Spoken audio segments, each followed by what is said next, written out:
मित्रों नमस्कार, मैं हूं अनिल। आपका स्वागत है हमारे यूट्यूब चैनल गुरुजी स्टडी अड्डा में। मित्रों आज हम बीएड डीएलएड सीटेट पे पूछे जाने वाले अति महत्वपूर्ण प्रश्न समस्यात्मक बालक के बारे में विस्तृत रूप से अध्ययन करेंगे, क्योंकि मित्रों यहां से यूपी टेट में भी एक प्रश्न जरूर पूछे जाते हैं। तो मित्रों यदि हम बात करें समस्यात्मक बालक किसे कहते हैं, तो एक बार हम देखते हैं प्रोफेसर वैलेंटाइन महोदय की एक परिभाषा है।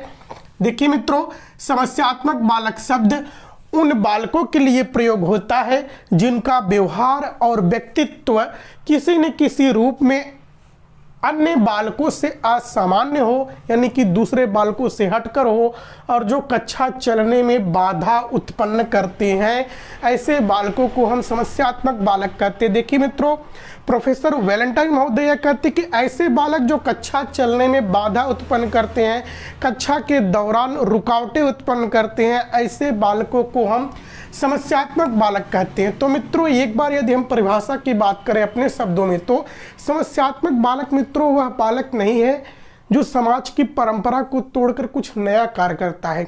समाज की गतिरोध उत्पन्न होने के बावजूद भी वह नया कार्य करे, लेकिन फिर भी उसे से समाज को ही फायदा हो, या समस्यात्मक बालक नहीं होता है।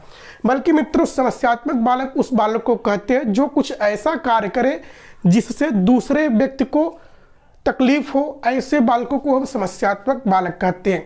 जो सृजनात्मक बालक होते हैं, रचनात्मक बालक होते हैं, समाज की कई परंपराओं को तोड़कर कुछ ऐसा कार्य कर जाते हैं जिससे समाज को ही फायदा होता है, ऐसे बालकों को हम समस्यात्मक बालक नहीं कहेंगे। समस्यात्मक बालक उस बालक को कहेंगे जो क्लास चलने के दौरान, कक्षा के दौरान कुछ समस्या रुकावटें उत्पन्न करते हैं, जो चोरी करने वाले बालक होते हैं, ऐसे बालक को हम समस्यात्मक बालक कहते हैं। तो मित्रों यदि हम बात करें समस्यात्मक बालक के प्रकार की, तो समस्यात्मक बालक के निम्न 7 प्रकार हमने यहाँ बात की है। तो इसमें से पहला पॉइंट है चोरी करने वाले बालक। देखिए मित्रों, जो बालक चोरी करते हैं, जैसे कि छोटे बालक जब होते हैं अधिकतर लड्डू चुराते हैं, शुरुआत तो वहीं से होती है, लेकिन मित्रों जब यही बालक धीरे धीरे बड़े होते चले जाते हैं तो ये बड़े चोर हो जाते हैं, जो कि समाजगत विरोधी कार्य करते हैं, जिससे सभी व्यक्तियों को परेशानी उत्पन्न होती है। देखिए मित्रों, प्रतिभाशाली बालक भी समस्यात्मक बालक की एक श्रेणी में आते हैं। अब मित्रों आप सोच रहे होंगे प्रतिभाशाली बालक भी समस्यात्मक बालक कैसे हो जाएगा। देखिए मित्रों, प्रतिभाशाली बालक को यदि शिक्षक उसकी रुचि योग्यता के अनुसार नहीं पढ़ाएगा तो वह कक्षा में निरस्ता का अनुभव करेगा और दूसरी बदमाशी वाली क्रियाकलाप करना शुरू कर देगा। जैसे कि मित्रों एक ही छोटे टॉपिक को आप कई बार पढ़ा रहे हैं एक शिक्षक के तौर पर, तो जो प्रतिभाशाली बालक होगा वह उस टॉपिक को एक बार पकड़ लेगा, और जब उसे बार बार आप 3-4 बार पढ़ाएंगे तो उसका मन वहाँ पर नहीं लगेगा, वह अन्य गतिरोध उत्पन्न करेगा, किसी से बात करेगा, किसी को कुछ कहेगा, किसी को खोदेगा, या वो जो होता है आपको पता होगा हिंसा या झगड़ा करने वाले बालक। कुछ बालक ऐसे होते हैं छोटे छोटे बातों पर वह झगड़ा करते हैं, हिंसा करते हैं, यह बालक समस्यात्मक बालक होते हैं। और मित्रों स्कूल से भाग जाने वाले बालक। देखिए मित्रों कुछ बालक ऐसे होते हैं कि स्कूल में अभिभावक के द्वारा जबरदस्ती भेजने पर आते तो हैं, लेकिन वे कुछ घंटे या कुछ पीरियड स्कूल में रुकते हैं, लेकिन फिर उसके बाद वे बंद करके भाग जाते हैं, दीवार फाड़ कर भाग जाते हैं, कोई न कोई बहाना करके भाग जाते हैं। या कैसे बालक है, यह समस्यात्मक बालक हैं। झूठ बोलने वाले बालक भी समस्यात्मक बालक होते हैं। कुछ बालक ऐसे होते हैं जो झूठ बोलते हैं। झूठ तो व्यक्ति लगभग 25 दिन में 2 बार तो जरूर ही बोलता है। तो मित्रों यह क्या है, समस्यात्मक बालक बहुत सारे जो झूठ बोलते हैं, ऐसे बालक को समस्या उत्पन्न होती है बाद में चलकर, क्योंकि उनकी जब यह आदत बन जाती है तो यह समस्या उनके साथ हमेशा होती है। और कभी झूठ पकड़े जाने पर मुंह कैसा बनता है यह तो आपको पता होगा। देखिए मित्रों, गृह कार्य न करने वाले बालक भी समस्यात्मक बालक की श्रेणी में आते हैं। बहुत से बालक छोटे छोटे ऐसे होते हैं जो गृह कार्य नहीं करते हैं। कक्षा में देर से आने वाले बालक भी समस्यात्मक बालक होते हैं। तो मित्रों समस्यात्मक बालक को हम किस प्रकार से शिक्षा दें, यह भी बात होती है। तो सबसे पहले हम मित्रों चोरी करने वाले बालकों की शिक्षा एवं सुधार तथा उपाय। तो मित्रों इसमें पहला पॉइंट है आपके सामने, चोर का नाम न दे। देखिए मित्रों, जो छोटा बच्चा होता है यदि कभी कभार पहली बार चोरी करता है तो उससे आप चोर चोर बार बार कहकर न पुकारे, क्योंकि मित्रों इससे बच्चे के मन में ऐसा बैठ जाता कि यदि हम कुछ भी चोरी करें तो लोग हमको हमेशा कहते ही रहते हैं चोर, तो हम क्यों करें ना। और मित्रों दूसरा पॉइंट है माता पिता इनकी जरूरी आवश्यकताओं को पूरी करें। यदि मित्रों माता पिता बच्चों की जरूरी आवश्यकताओं की पूरी करेंगे तो ये चोरी करना छोड़ देंगे या चोरी ही क्यों करेंगे।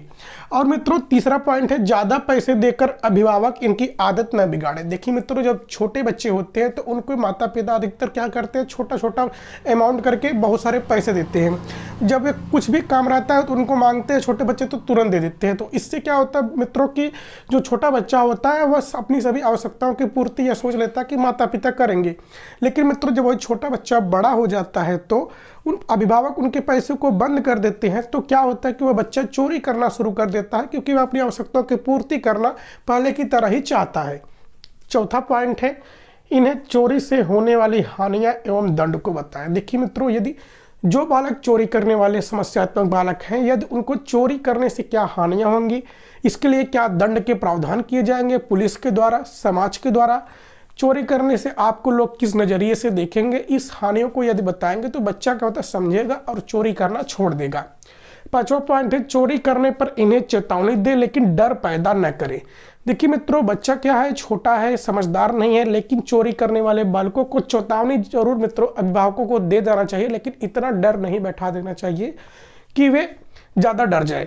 और मित्रों छठवां पॉइंट है इनकी पृष्ठभूमि का पता लगाकर कारणों का पता करें तथा तब इनका सुधार करें। देखिए मित्रों जो चोरी करने वाले बालक है पहले इनके कारणों का पता लगाएं। कारणों का जब पता लगा लेंगे तो जो इनमें सुधार आप कर सकते हैं वो करेंगे। अब हम मित्रों बात करते हैं प्रतिभाशाली बालक जो समस्यात्मक बालक होते हैं या कैसे बालक होते हैं, इनको कैसे सुधारा जा सकता है। तो मित्रों पहला पॉइंट है इन्हें कक्षा में व्यस्त रखें। देखिए मित्रों जो प्रतिभाशाली बालक समस्यात्मक बालक बन जाते हैं तो शिक्षक को चाहिए कि इन्हें कक्षा में ही व्यस्त रखें, विभिन्न क्रियाकलाप देकर, कुछ कठिन प्रश्न देकर। दूसरा पॉइंट है इनके लिए समृद्ध कार्यक्रम अपनाएं, अर्थात निर्धारित पाठ्यक्रम के अलावा खेलकूद, संगीत, कला आदि में भी हाथ आजमाने का मौका दें। तो मित्रों जो समस्यात्मक बालक है ऐसे बालकों को निर्धारित जो पाठ्यक्रम है इसको पढ़ाने के अलावा संगीत, कला इत्यादि कार्यक्रमों में यदि उनके व्यस्त रखेंगे तो उनका सर्वांगीण विकास भी होगा और जो बालक समस्यात्मक बालक हैं वे भी सुधर जाएंगे। और मित्रों तीसरा पॉइंट है इन्हें कक्षा में सामान्य विद्यार्थियों से ज़्यादा कार्य दे या कठिन कार्य दे। देखिए मित्रों जो समस्यात्मक बालक है यदि उनको समस्यात्मक बालक है लेकिन मित्रों कैसा बालक है, प्रतिभाशाली बालक है, तो जब इसे सामान्य विद्यार्थियों से ज़्यादा कठिन कार्य देंगे तो वह उस कार्य को करेगा, उसमें व्यस्त रहेगा, तो यह का समस्या उत्पन्न नहीं करेगा, कक्षा में व्यवधान उत्पन्न नहीं करेगा और कक्षा भी संतुलित बनी रहेगी। चौथा पॉइंट है इनकी क्षमता का उपयोग करें, कभी कभी निचली कक्षा वाले को पढ़ाने का मौका दे। देखिए मित्रों यदि प्रतिभाशाली बालक है तो यदि जैसे कि कक्षा 8 का विद्यार्थी है लेकिन क्या वह है समस्यात्मक बालक है, यदि समस्यात्मक प्रतिभाशाली बालक है, यदि उसे कह दिया जाए कक्षा 6 वाले को पढ़ाने के लिए तो वह उसे पढ़ा सकता है। इससे क्या होगा, इससे बालक का सर्वांगीण विकास भी होगा, आत्मविश्वास भी बढ़ेगा और उसकी समस्यात्मकता भी दूर होगी। और मित्रों पांचवा पॉइंट है सप्ताह में कभी कभी ऐसे बालकों के लिए कठिनतम प्रश्न श्रृंखला का निर्माण करें तथा इनके साथ साझा करके प्रश्नों को हल करें। यानी कि मित्रों शिक्षकों को यह चाहिए कि जो समस्यात्मक बालक है लेकिन प्रतिभाशाली बालक है ऐसे बालकों के लिए सप्ताह में कभी कभी कठिन प्रश्नों का निर्माण करके उनके साथ साझा करें, उनके साथ समस्या का हल करें, इससे बच्चे का मन लगा रहेगा। और मित्रों हम बात करते हैं अब अगले पॉइंट की हिंसा या झगड़ा करने वाले बालक। तो मित्रों हिंसा या झगड़ा करने वाले बालकों को कैसे सुधारा जा सकता है, इनकी क्या शिक्षा व्यवस्था की जा सकती है। तो इसमें आपके सामने पहला पॉइंट है इन्हें झगड़ा से होने वाली हानियां दुष्परिणामों के बारे में बताएं कि झगड़ा करने से क्या हानियां होती है। किसी भी समस्या का समाधान झगड़ा करना नहीं होता है बल्कि प्रेम पूर्वक किसी भी कार्य को सिखाया समझाया जा सकता है।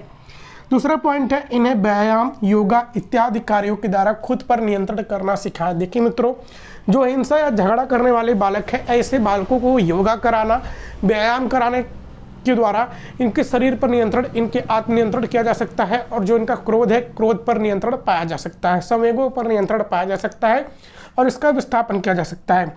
तीसरा पॉइंट है इन्हें अच्छी आदतों एवं संस्कारों की शिक्षा दे। यदि जो हिंसा या झगड़ा करने वाले बालक हैं इनकी आदतों को सुधार करने के लिए और इनके संस्कारों का निर्माण करने के लिए आप कार्य कर सकते हैं।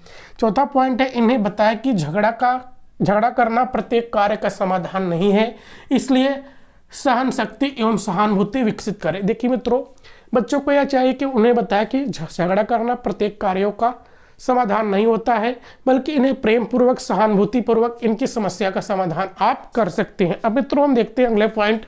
समस्यात्मक बालक के अंतर्गत अगला पॉइंट है मित्रों अति सक्रिय बालक। अति सक्रिय बालक के अंतर्गत देखते हैं मित्रों, ऐसे बालक अपनी शारीरिक गतिविधियों पर नियंत्रण नहीं कर पाते हैं। अत्यंत सक्रिय होना भी इनकी समस्या है। देखिए मित्रों, जो अति सक्रिय बालक होते हैं, ऐसे बालक अपनी शारीरिक नियंत्रण पर गतिविधि नहीं रख पाते। जैसा कि आप देखते होंगे कि कभी कभी कक्षा में ऐसे बालक किसी को चाटा जड़ देते हैं, किसी से कभी झगड़ा कर लेते हैं, कभी ये चिल्ला देते हैं। यह कैसे बालक होते हैं? या अति सक्रिय बालक होते हैं।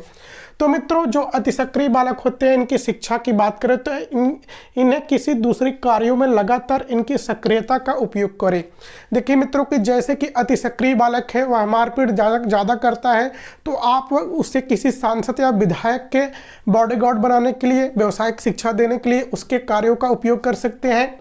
और मित्रों देखिए, इन्हें श्यामपट्ट साफ करने, पुस्तकालय में किताबें व्यवस्थित करने, स्कूल के पौधों की सिंचाई आदि कार्य देकर इनकी सक्रियता को कम कर सकते हैं।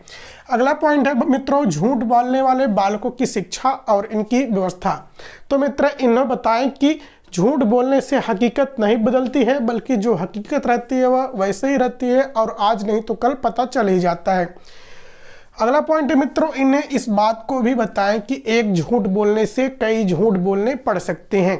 और मित्रों अगला पॉइंट है, यह भी बताएं कि यह आपकी आदत बन गई तो लोग आपके सच को भी नहीं मानेंगे। देखिए मित्रों, जो झूठ बोलने वाले बालक हैं, यदि उन्हें यह बताया जाए कि यदि आप बार बार झूठ बोलेंगे तो आपके जो सच बोल रहे हैं वह भी कभी नहीं सच माना जाएगा। जैसे भेड़िया की कहानी आप बता सकते हैं। अगला पॉइंट है मित्रों, कई बार बालक कक्षा में दंड न मिले इसलिए झूठ बोलते हैं, इसलिए भयमुक्त शिक्षा वातावरण का निर्माण करें। देखिए मित्रों, अधिकतर बालक क्या होते हैं, कक्षा में दंड न मिले, शिक्षक के द्वारा डांट फटकार न मिले, अपमानित न होना पड़े, इसलिए भी बालक झूठ बोलते हैं। इसलिए दोस्तों चाहिए शिक्षक को कि वह भयमुक्त शिक्षा का वातावरण का निर्माण करे ताकि बालक अपनी बातें स्वाभाविक रूप से रख सकें। अगली बात है मित्रों, गृह कार्य न करने वाले बालक। देखिए मित्रों, इन्हें गृह कार्य इनकी क्षमता के अनुसार दें। जो बालक गृह कार्य नहीं कर पाते उन्हें सरल गृह कार्य दें। गृह कार्य हो सके तो संक्षिप्त एवं उचित मात्रा में दे। यदि आप अधिकतर गृह कार्य दे देते हैं तो बालक कर ही नहीं सकते हैं या करके ही नहीं आते हैं। और अगला मित्रों बात है, अपितु बालक नहीं किया है तो दंडित न करे। यदि बालक गृह कार्य करके नहीं आ रहा है तो उसे दंडित न करे, अपितु उसके महत्व को समझाए कि गृह कार्य क्यों करना चाहिए, क्यों करना जरूरी है। एवं कई बार बालक संभावित दंड से बचने के लिए भी झूठ बोलते हैं। तो मित्रों वीडियो अच्छा लगा हो तो लाइक कीजिएगा, अपने हर एक ग्रुप में शेयर कीजिएगा। जय हिंद, जय भारत।